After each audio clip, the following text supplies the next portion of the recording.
আমাদের এই baby plaza এই দোকান, এই যে আলরিয়াদ গার্মেন্টস দেখতেই পাচ্ছেন। আমাদের একটা অনুষ্ঠান ছিল শুক্রবারের দিন, মনে করেন 1,62,000 টাকা মতো ওইটা নগদ ছিল, আর বেচা কিনা দিয়ে টোটালে 1,87,000 টাকা ছিল। সে ক্যাশ ফাঁকা, কোনো টাকা পয়সা কিছু নাই। আমাদের করুণ অবস্থা আসলেও খুব দুঃখজনক বিষয়। মানে বেবি প্লাজায় নজিরবিহীন কাহিনী হয়ে গেল এটা। যে প্রশাসনের নাকের ডোগায় এই পাশেই আছে থানা, কিভাবে এরকম ডাকাতি হয়ে যায়। কয়েকটা দোকান 7-8টা দোকান লুটপাট করে নিয়ে গেছে, ক্যাশের টাকা পয়সা সব নিয়ে গেছে। অতীতে কখনোই আমাদের এই ধরনের ঘটনা ঘটেনি।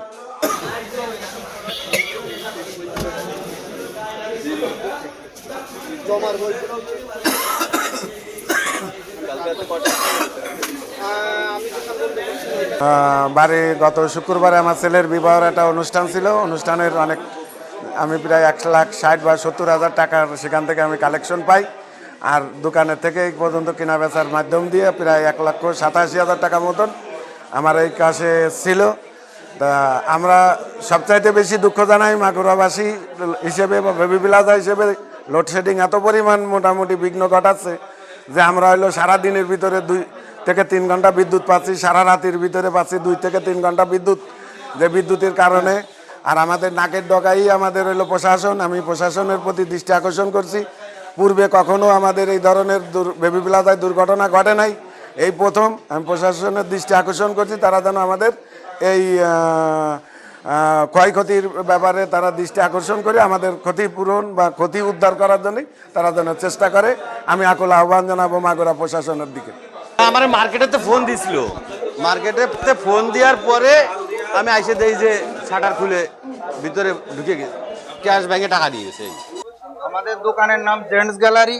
আমরা প্রতিদিনের মতো কালকে 10:30টার দিকে দোকান বন্ধ করে, দোকানের তালা বন্ধ করে আমরা বাসায় চলে যাই। সকালবেলা দোকান খুলবো বিদায় আসি, এক দোকানদার বলে যে ভাই দোকান চুরি হয়েছে। এই সুবাদে বেবি প্লাজার উপরে এসে দেখি যে 5টা-7টা দোকান একইভাবে তালা ভেঙে চুরি করে। আমাদের নিচের ক্যাশে কিছু কাগজপাতি, টাকা পয়সা নিচের ক্যাশে ছিল, এই সব সহ আমাদের 5-7টা দোকান চুরি হয়েছে। চোর শিক্ষিত, কারণ সে হলো টাকাগুলাই নেছে, কোনো জামা কাপড় কিছুই নেয় নাই।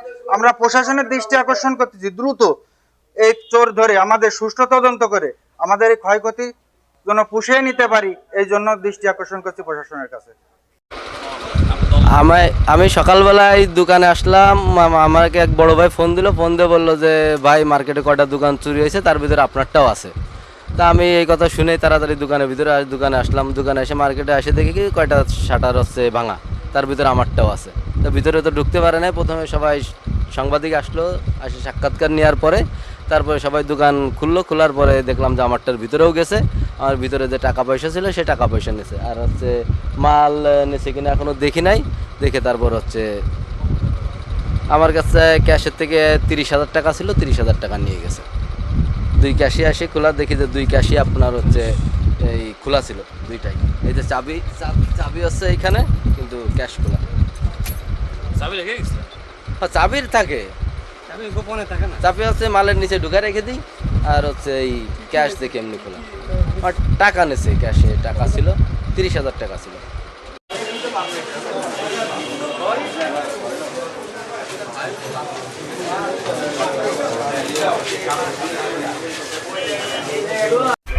আমরা জানি মাগুরা বেবি প্লাজা কিন্তু মাগুরার একবার সেন্ট্রাল অবস্থিত, এর পাশেই থানায়, পাশে পুলিশ সুপারের অফিস। আজকে যদি এরকম একটা ঘটনা ঘটতো না, যদি এরকম বিদ্যুতের সমস্যা না থাকতো, তাহলে এরকম একটা মানে মাগুরার সেন্ট্রাল এরকম একটা ঘটনা ঘটার কখনোই কেউ সাহস পাইতো না।